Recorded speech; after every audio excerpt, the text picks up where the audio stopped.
everybody, how's it all? So week 2 study group, here we go. So some quick announcements is when I put together a lesson for tonight, I found that it was kind of long and I was trying to incorporate a lot of parts like some questions I'd received throughout the week, the video lesson itself, and then other things I wanted to discuss just about the captain's position. So next week I may tinker with the video lesson format a little bit and release two. One kind of midweek, a checkup, answer questions you may have or questions that I received that I think can share to the whole group. And then same with the video lesson at the end of the week. So first off, what some of the questions I got this past week.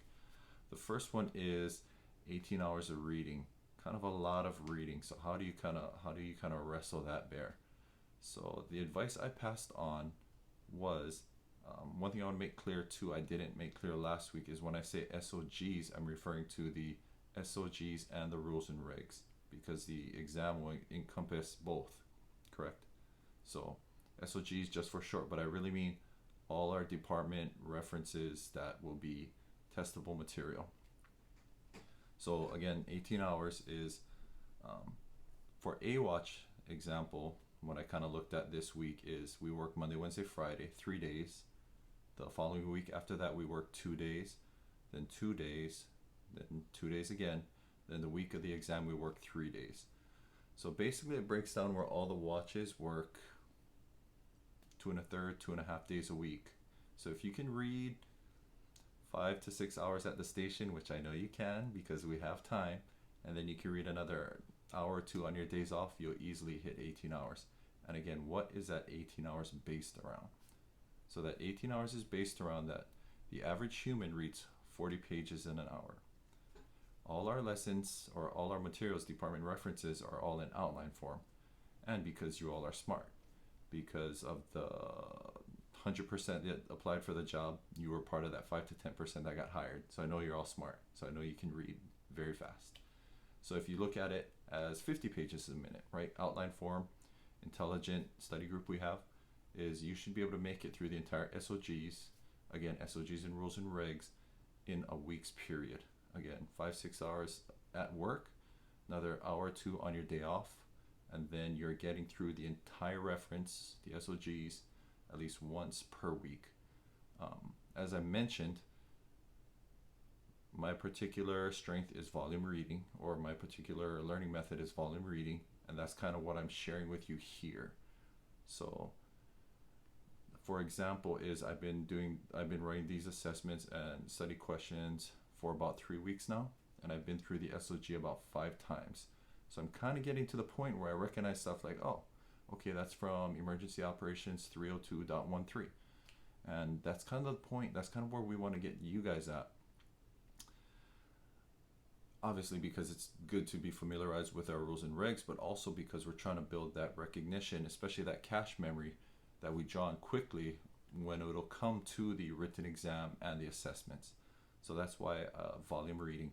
And again, if you're not a volume reader or you just don't have that kind of time to commit, that was the other proposed schedule, which is the light schedule, where you're getting through the SOGs twice over the 6 weeks period, which is still totally good, very good, a high volume amount. But yeah, we're here, put our best foot forward. Same, I hope, cordon bleu, blue ribbon. I hope I'm doing everything I can to make this experience and my assistance that you guys are allowing me to give you helpful, meaningful. And again, I'm always looking for feedback. Feel free to let me know any feedback, any questions, any concerns, anything you'd like to see addressed better, any kind of suggestions you have. I'm open to all of it. The second thing is if you have no assessor. I think, and I should have brought this up last week, but I think that could actually be a good thing in a certain way. So if you do not have an assessor, what you should be doing is you should be reading down the scenario and then going question by question. So I should have been more organized here. Let me pull up one from last week. Now you gotta wait. Okay, week 1.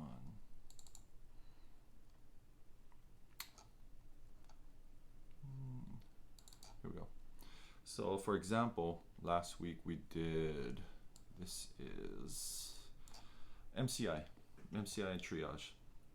So you're an acting officer in Wiley on engine 14 around 1000 hours, engine 14, ladder 14 are dispatched to a motor vehicle collision. 60 passenger tour bus fully loaded swerved to avoid a cyclist at Kanani Road and Peatlani Highway and has overturned onto its side. Multiple calls are coming in from both passengers within and people at the scene. So you would read that to yourself, and what you do is now questions, right? So you go first.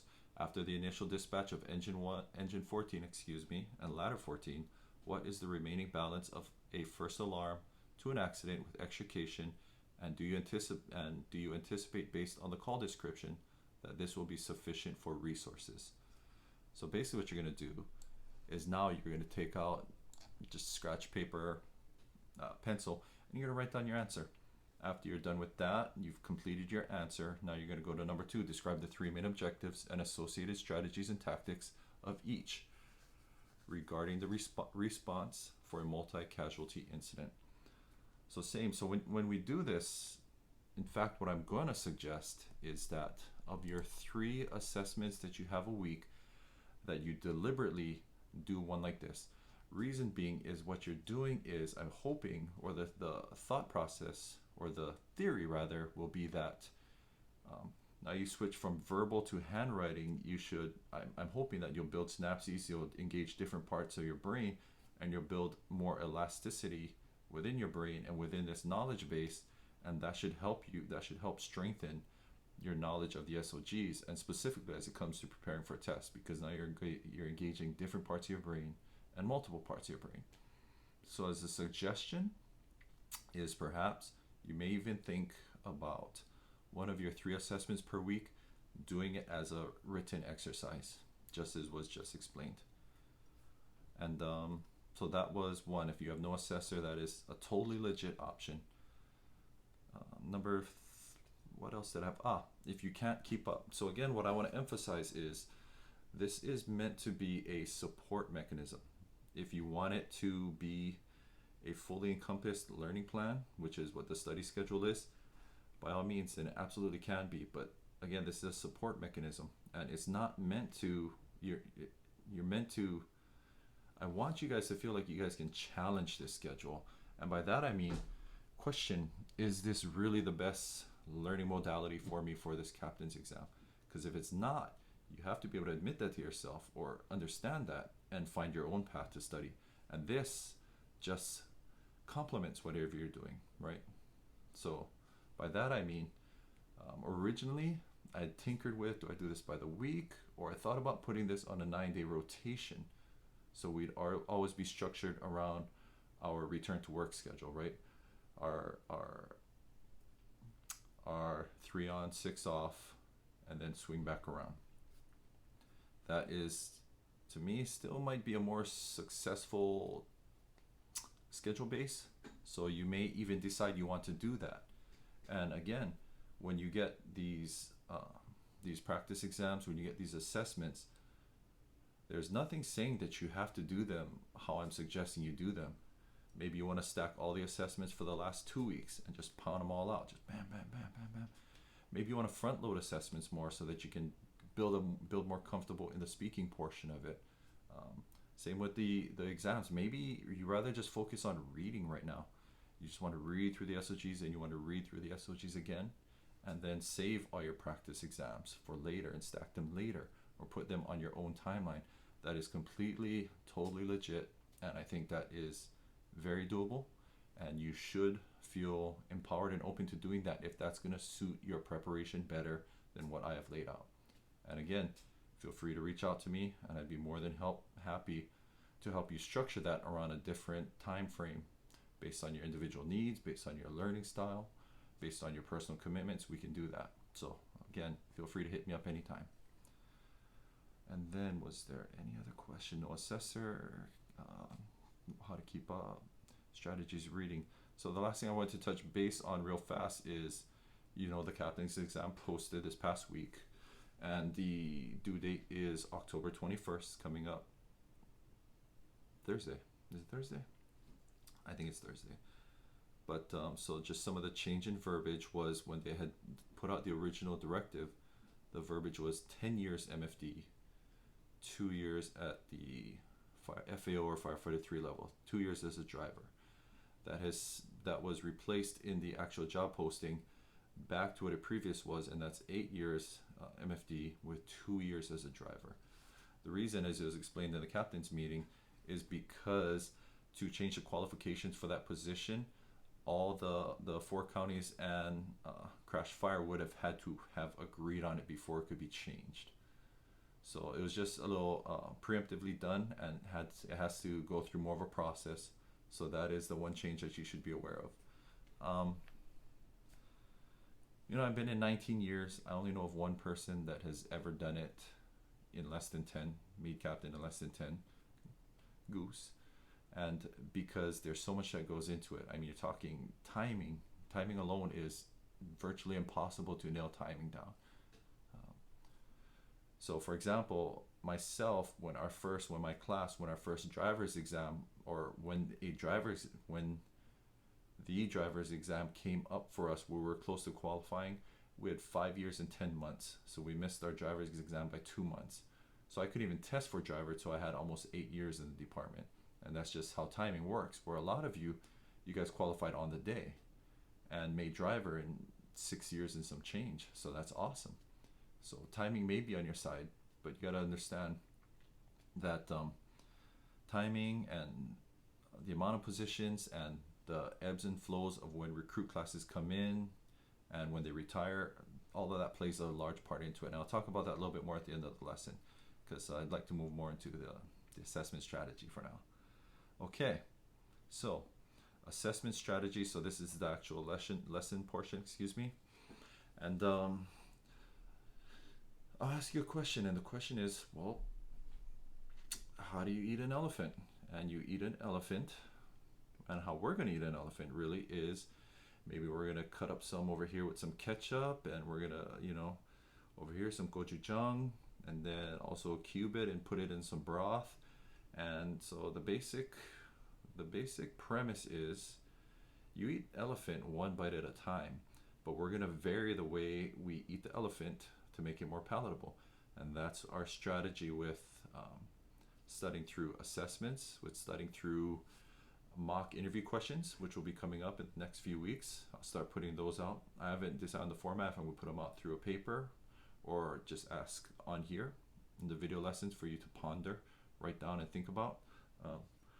But that's basically the strategy where we're trying to address this from multiple angles. So the thing to keep in mind is, this is the first time the captain's exam has been done like this, right? So even all this that we're prepping, my style, or this study group that we have, this is all conjecture, right? We're informed, and we're trying to figure out the best way to approach an unknown situation. Really, the only way we can do that is to just study as hard as we can on what we know. And right now, what we know is that the exam is going to be based on SOGs, 300 through 500, plus rules and regs, and then our assessments are wide open from all of that. So the best we can do is just get as familiar with the rules and regs and the assessments, because again, we don't know the format, we don't know the questions. That's basically the best we can do. So that's why we create and we look for multiple tools, multiple routes to really get as comfortable and as familiar with what we know about the exam. And so that's going to be knowing the information, being able to write down the information, and being able to speak the information. So first thing in this week's lesson, so assessment strategy. So the first, so before I go into this, even just another point I'd like to highlight. And when I talk about elasticity, when I talk about understanding how, even though we don't know how the exam is, building this multifaceted comfort with the SOGs, how this helps. So I'll go back to that example I used with the MCI, multi-casualty incident. So you were given that scenario last week, and let's say that you don't get that as an assessment, which you probably won't. Not that I know what the assessments are or what I don't know what they are anyways, but let's say you didn't get that. You still may see that as a exam question. So for example, um, here's a sample exam question from that SOG. I mean, excuse me, from that assessment. So, what is the category for a patient that can obey commands, has peripheral pulses, not in respiratory distress, no uncontrolled major bleeding, but has injuries that will require medical attention away from the scene? So again, maybe you don't get MCI as an assessment, but our group practicing that MCI assessment prepped us in other ways. For example, in possible exam questions, such as you just read. So, yellow. Okay, cool. So strategy one, now moving into assessments. And strategy one is read the corresponding SOG before answering the questions on at least one of your assessments per week. I'm going to tell you why. The reason why is because we want to build for success, and we have to put ourselves in we cannot have right now, we don't want to have no-win scenarios or catastrophic failure scenarios where we're so far off that we're just crushed. Like, this is what the assessment is like on the exam. I got no chance, right? We don't want to get into that situation where we're in now in a catastrophic failure and we hit a speed bump or a mental block that is hard to overcome.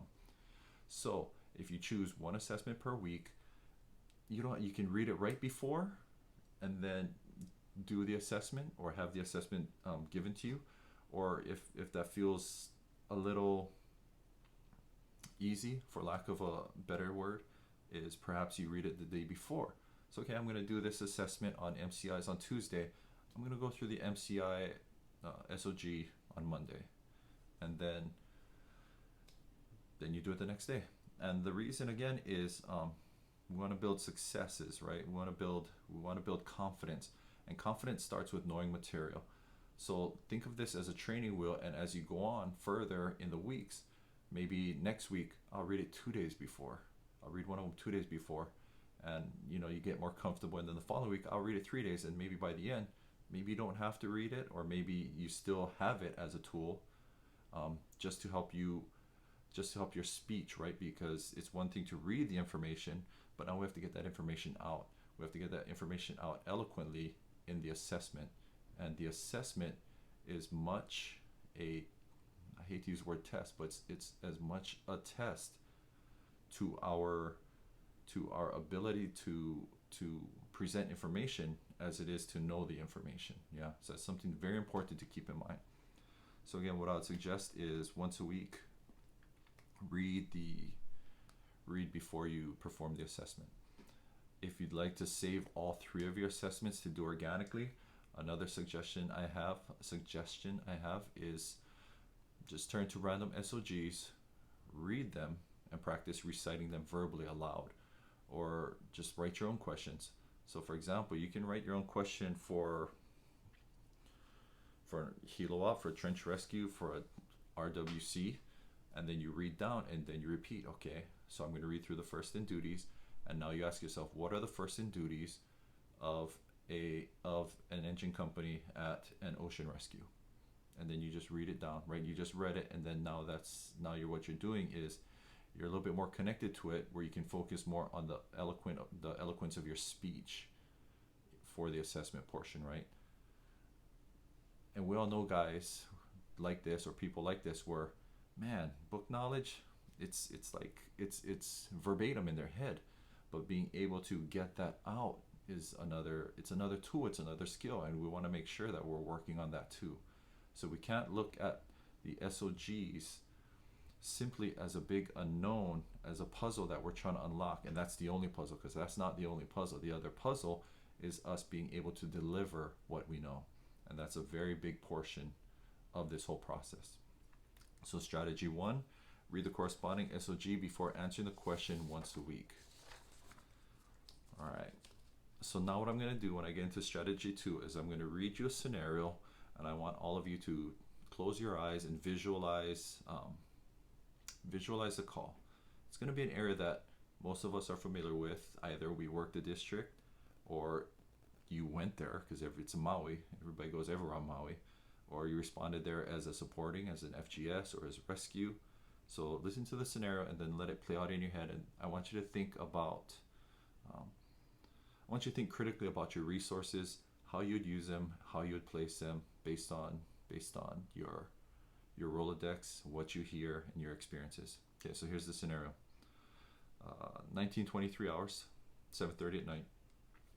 Engine 1, Rescue 10 advising BC4. Please respond to Kimpaniwai Park for missing party. 17-year-old male that was swimming with friends just off the pavilions. Last seen climbing up the embankment. Said he was gonna go explore. This was approximately 2 hours ago, and friends are concerned because it is dark now and the park is closed.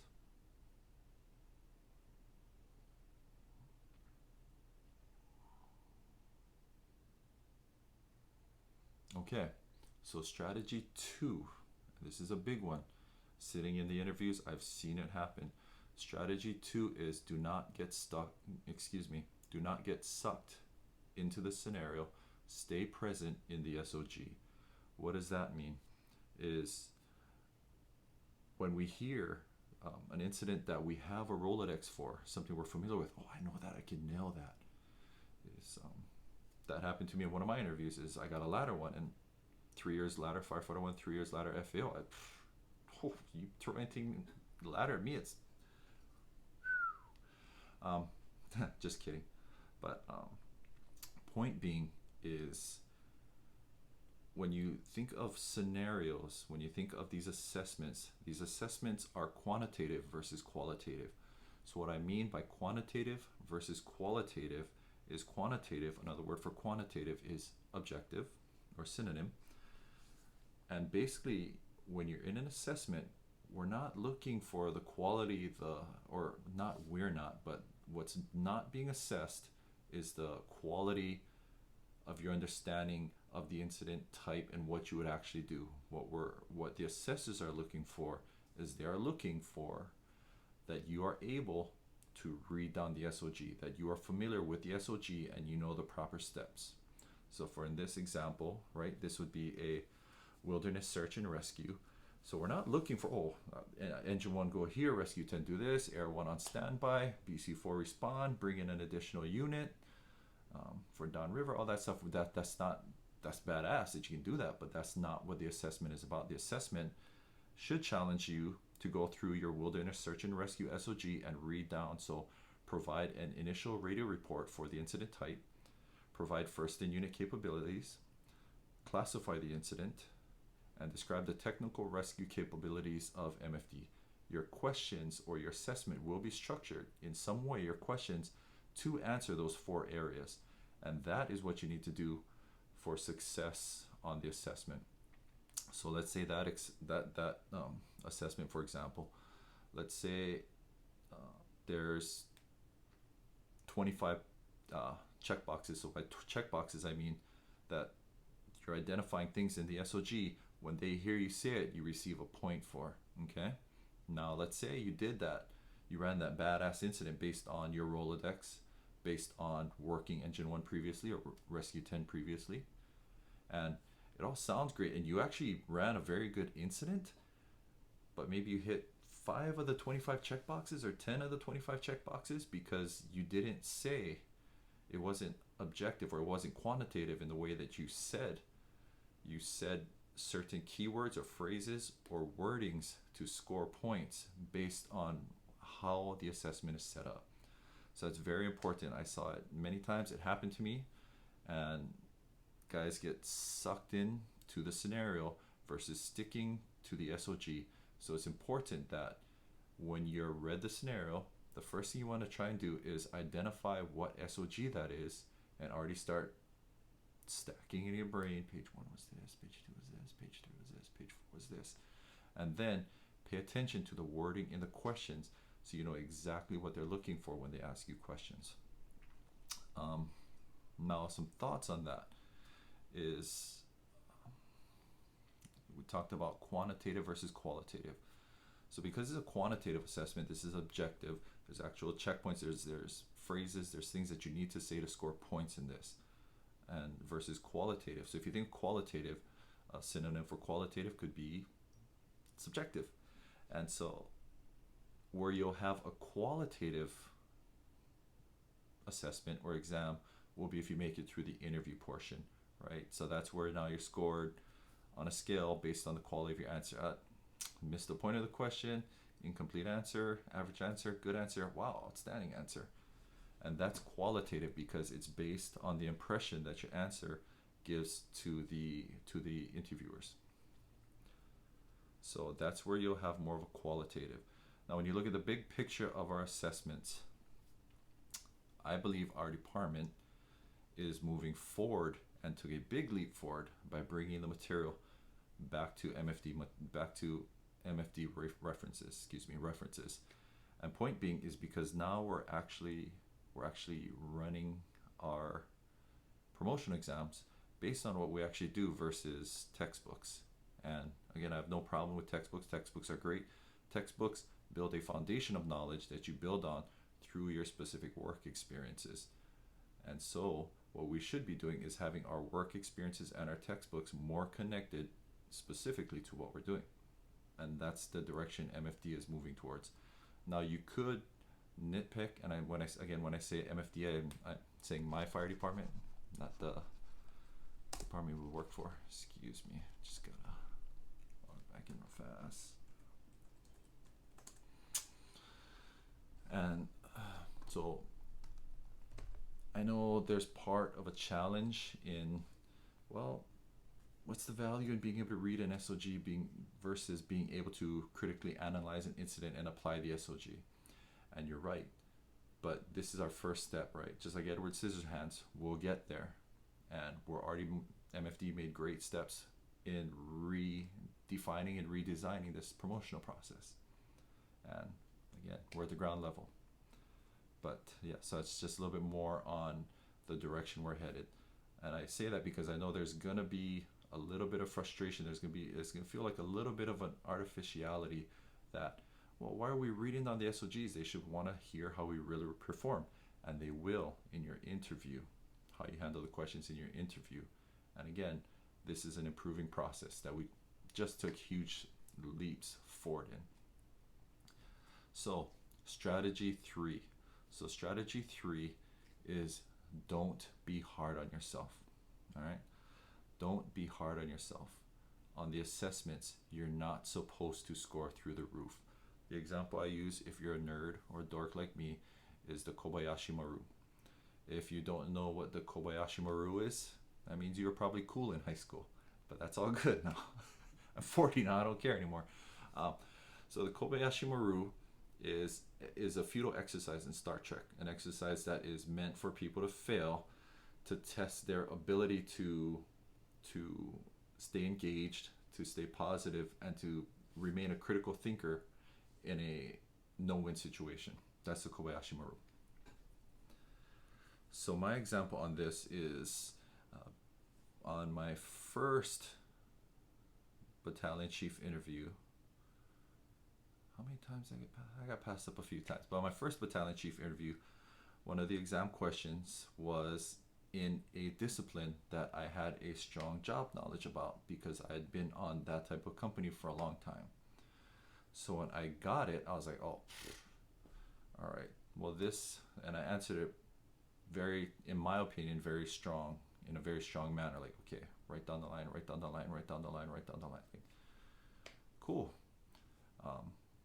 When I became an assessor, after I got promoted to BC, and then we used this assessment in a captain's interview, and I actually got to look at the scoring sheet. I have a freaky episodic memory. I remember very well. So if we're ever like talking and I bring up something like, oh yeah, well you said this 10 years ago, and it's verbatim. I'm not a stalker or anything. I just have that kind of memory. But so I remembered vividly my interview answer, and then I actually matched up my answer with the scoring points, and I was like, oh wow, I only got like 27 out of 45. Oof, I thought I got like perfect score. So point is, there is so much information that we're trying to hit in these assessments. You're not going to do it all, and you cannot, what you cannot let happen is you cannot get crushed by an assessment and that changes your tone for the remaining assessments. Or say you're assessing first, that changes your tone, that messes with your confidence. Now you're going into the written portion of the exam, because if you look at the posting and the directive, is it's going to be working in stations. So some people do assessments first, some will do written, you'll switch, you'll go here, you'll go here, you'll go here. And what you don't want to do is, again, you don't want to start off assessments, have a rough first assessment, and now you're like, oh, crushed. And you still have the rest of your assessments and written to go through. So that's going to lead me into the next strategy. And the next strategy is nail your first one, come out swinging, have confidence. Even if you struggle with it, give it your all. Not that you wouldn't give it your all anyways, but you want to come out swinging to build the tone, not only for the interviewers or the assessors towards you, but also for yourself.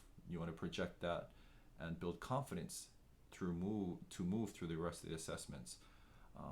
Again, it's tone setting, right? We're always trying to set tone, setting the right tone. And the other thing this creates is it creates an opportunity for you in your future assessments. If you nail your first assessment, that may give, again, assessors are human, right? So we say objective, and it is objective, but if you nail your first assessment, you'll set a tone where, wow, this guy came in, he's organized, he's confident, he's speaking clearly, he's speaking decisively. And now say you come to your next assessment and there may be some pushes like, did he really nail that? Did he really say that? But now if you set that tone where you're like, no, this guy's on it. He obviously read, he nailed that first one. Yeah, that's what he meant. I'm gonna give him this point, right? Where you'll get those pushes. And so it's why it's very important to set a tone and nail your first one. And again, so just stay engaged. Back to the previous strategy is it's tough. You got to imagine that if you're getting a score sheet with 30 points you're supposed to hit, 15 to 20 is outstanding. You're doing really good just because of the specificity, the amount of information. You cannot be hard on yourself, especially so you can stay engaged and keep the tone moving forward, keep it positive, keep it confident, so that you can have a successful exam. By exam, I mean the written and the assessments. And so the last strategy I want to mention is, if you can, and this is easier said than done, but as much as you can, keep your answers in order. And why I say that is twofold. First is it helps you, right? It helps you be more organized, to build lists in your head and be able to speak them down. I mean, this is just the testing portion, but that also carries over to our workplace, right? Okay, I get on scene. Well, I got to do this, I got to do this, I got to do this, I got to do this, I got to do this, right? So we're already building these tools, or we should have already built these tools, and we just want to apply them as they fit here. Keep your answers in order if you can, because it's going to create more success for you, because you'll have a more complete answer. And then also the other benefit is for the assessors. So speaking from experience, if you've been in an assessment or if you've been in a previous captain's exam, we're flipping pages. Like an assessment, because we have all our bullets, it's usually about 3 or 4 pages long. So we're flipping, okay, he said that over here. Wait, what? Okay, you flip back, he said here. If your answers are all over the place, we may actually miss something that you said and miss scoring you. So the more you can keep it in order, okay, next page, okay, yeah, you got everything on this page, next page. The more you can keep it in order, you minimize the chance of the assessors missing any of your scores. So as much as you can, again, build these tools in order, and then also speak them in order, and that helps you and that helps the assessors. And so that pretty much, that's the video lesson for the assessments. And just wanted to take a couple minutes to speak on with some additional guys sign up this week. And as I look down the names and the lists, what I want to talk about is fortitude. So, what is fortitude? Fortitude is the ability to keep moving forward in the face of adversity. And how does that apply here? So, when I look at the names on this list, is I see some guys that um, I admire in the department. I'm amazed by some of the things that they do. I see guys that I'm close to the department, um, former drivers of mine, um, peers, mentors in various fashions, and I see names of people that have been passed up in previous exams. Um, for my personal to share some of my own personal journey is when I was promoted to captain, I was promoted. I was the very last person promoted on my list, and I had already been passed up 3 times. So I went in for my 4th interview, and it was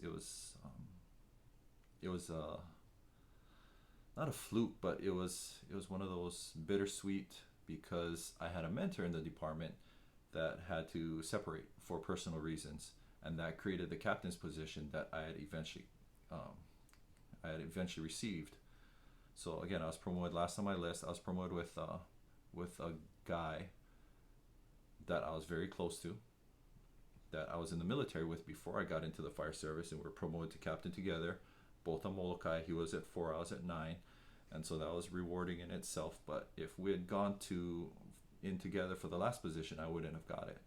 So it's a very simple thing where a couple different breaks here or there, and I'm in a completely different position. And I'm going to tell you why that doesn't really matter in a second. But so my point is, I'd been through 3 captain's interviews, got turned down, and this was over a stretch of about 9 months. And I'll be honest, that starts to mess with you. Yeah, it starts to mess with your head. It makes you question if you're doing the right things, if you made the right choices. You even start to think, you almost like want to betray yourself. Like, am I supposed to dance more? Am I supposed to show off more? Am I supposed to be this person I'm not? I'm supposed to be the person they're looking for versus the person I am. And so, yeah, it messes with your head. And a lot of people see the highlights, right? But they don't actually see what you go through as a person. Like, oh wow, Colin made captain 12 years, and you guys know me. You guys that know me know I couldn't give a rat's ass about those bullet point headline type deals. But like for me personally, is I've been rejected 7 times at 4 different positions. I was rejected once for driver. I was rejected 3 times for captain, twice for BC, and once for fire chief. So again, nobody understands your journey but you and your loved ones, and you also have to follow your own journey. So where am I going with this is, I know a few of you that are here now were on the last list and got passed up, and that was I think the last interviews were in December. So I know for me, I had a hard time just sitting like where do I go from here? And even part of me genuinely felt like, well, if I don't make it off this captain's list, then I don't even know if I can take it again. I don't know if I can even go through this again. It's so much. So what I want to tell you guys is to keep your head up. You got to keep your head up, because if this is what you want, you got to understand that all of us, we all have different journeys in the MFD, right? There's no clean line. There's no okay, I'm this, then I'm this, then I'm this, then I'm this, right? That it never works out like that. And if this is really what you want to do, if this is really what you want to be a captain, and you reflect that through your daily work habits, through your attitude, through how you carry yourself, through how you interact and talk with people, then you will get there. You really will.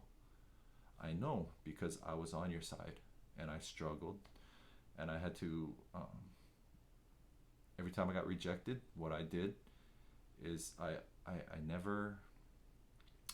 always looked for the opportunity to, okay, I got passed up for this promotion.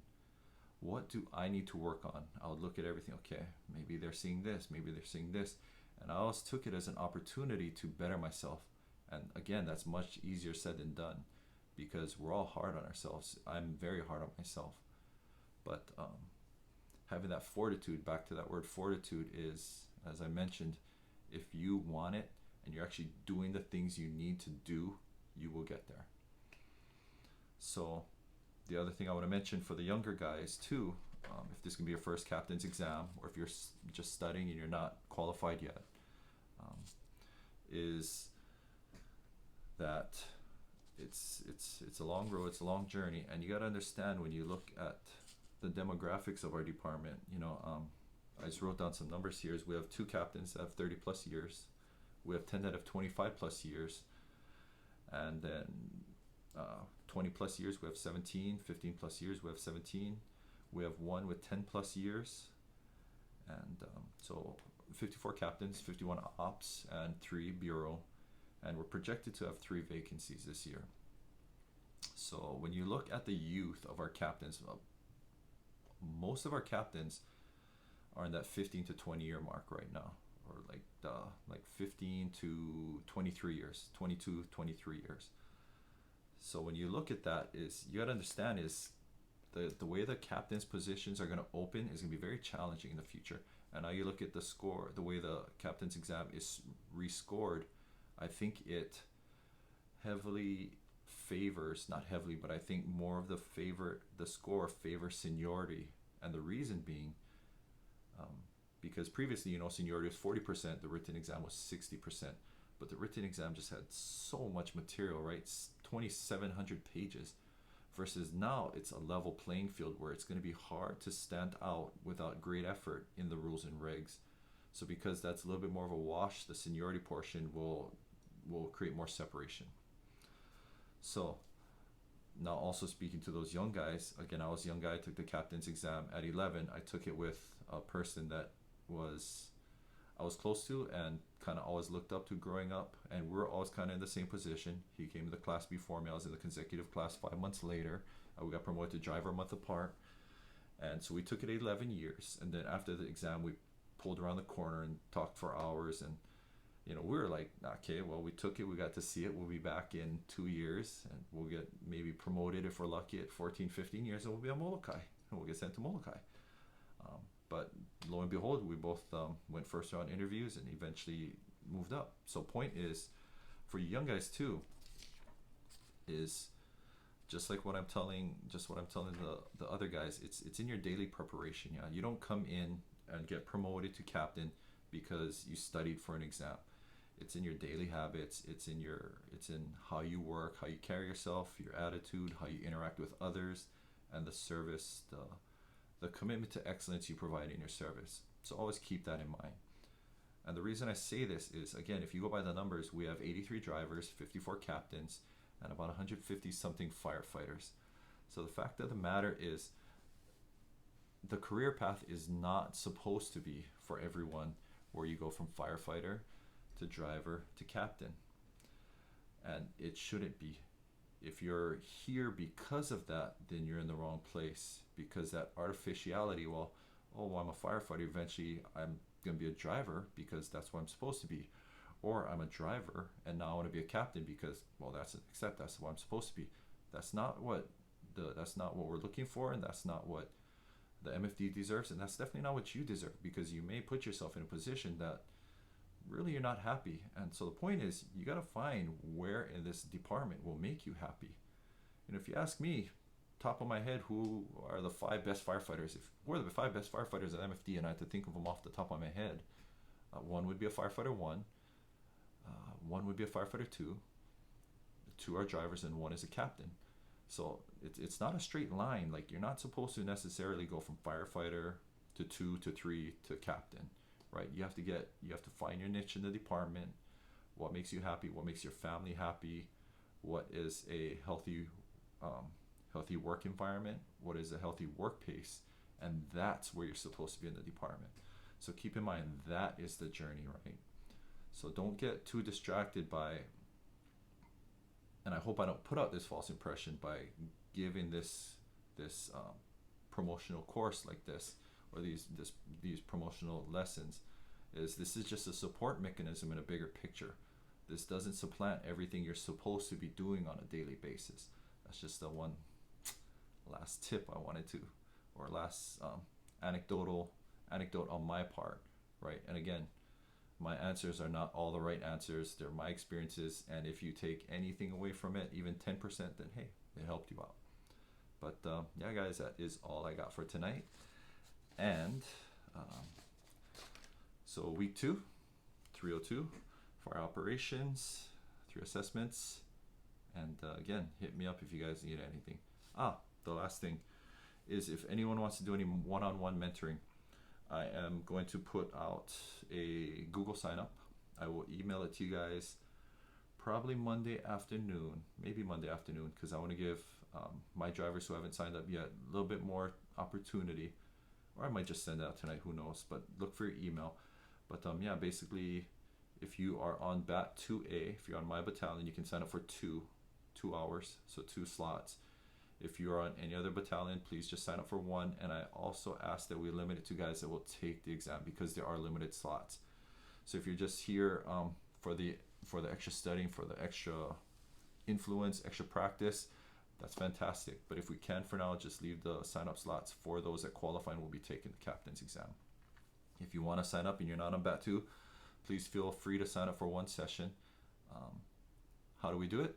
So if you work rank for rank on AWatch, we can do it then. If you want to come to my office in Lahaina on one of my work days, we can do that. Or if we also can do it over video conference, we can do it over Blue Jeans. That'll work as well. But so I will also send out a Google sign up. It's one of those where you go through, it's a Google form, and you can fill out online and sign up for a time block, so we can study one-on-one if you want, or if you have any other questions. But yeah, guys, much mahalo. And again, 47 minutes. That's why my whole idea is to scale this back, and we're doing 2 a week instead of 1. And hopefully that'll be alleviate some of the bloat that we had tonight. But yeah, awesome, guys. Thank you. Best of luck. Study hard this week. If you need anything, let me know. Aloha.